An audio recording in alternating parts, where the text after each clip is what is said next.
کیا انسان زمین کے اصل باشندے نہیں بلکہ کہیں اور سے آئے ہوئے جلاوطن ہیں؟ یہ نظریہ اس سوال کو جنم دیتا ہے کہ کیا ہم واقعی اسی سیارے کی مخلوق ہیں؟ اس نظریے کے مطابق صدیوں سے ہمیں ارتقاء کے نام پر ایک جھوٹ سکھایا جا رہا ہے۔ خیال یہ ہے کہ انسان اس سیارے کے ماحول کے لیے بالکل بھی موزوں نہیں ہے۔ اس سے رانگ پلانٹ سنڈروم کا نام دیا گیا ہے، یعنی ہماری بیماریاں غلط سیارے پر ہونے کی وجہ سے ہیں۔ اس نظریے کا پہلا ثبوت خود ہمارے اپنے جسم ہیں۔ آئیے دیکھتے ہیں کیسے۔ کمر درد سے لے کر سن برن تک یہ سب اشارے ہیں کہ ہم یہاں کے لیے نہیں بنے۔ مثلاً ہماری ریڑھ کی ہڈی زمین کی کشش سقر برداشت کرنے کے لیے ڈیزائن ہی نہیں کی گئی۔ اور تو اور ہم اپنے ہی سیارے کے سورج سے بھی محفوظ نہیں ہیں، ہماری جلد فوراً جل جاتی ہے۔ ایک اور بڑا ثبوت ہماری باڈی کلاک ہے۔ زمین کا دن 24 گھنٹے کا ہے، پر ہمارا جسم 25 گھنٹے پر چلتا ہے۔ اس کا مطلب یہ ہو سکتا ہے کہ ہمارا اصل گھر ایک ایسا سیارہ تھا جہاں دن لمبا ہوتا تھا۔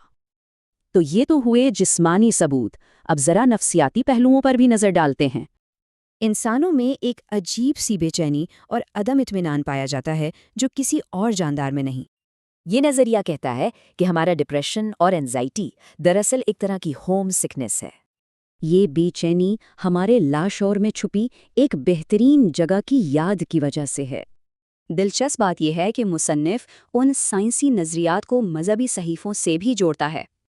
قرآن کی یہ آیت جنت کے بارے میں بتاتی ہے جہاں نہ تیز دھوپ ہے نہ شدید سردی۔ قرآن نے انسان کے زمین پر آنے کے لیے اہبطوا یعنی نیچے اترو کا لفظ استعمال ہوا ہے۔ اسی طرح حدیث میں آتا ہے کہ دنیا مومن کا قید خانہ ہے۔ ان سب باتوں سے مل کر پرزن پلانٹ کا تصور بنتا ہے، یعنی زمین ہمارا گھر نہیں قید خانہ ہے۔ تو خلاصہ یہ ہے، ہمارے جسم یہاں فٹ نہیں، ہمارے ذہن بے چین ہیں، اور مذہبی کتابیں بھی یہی کہتی ہیں۔ اس سب کا نتیجہ کیا نکلتا ہے؟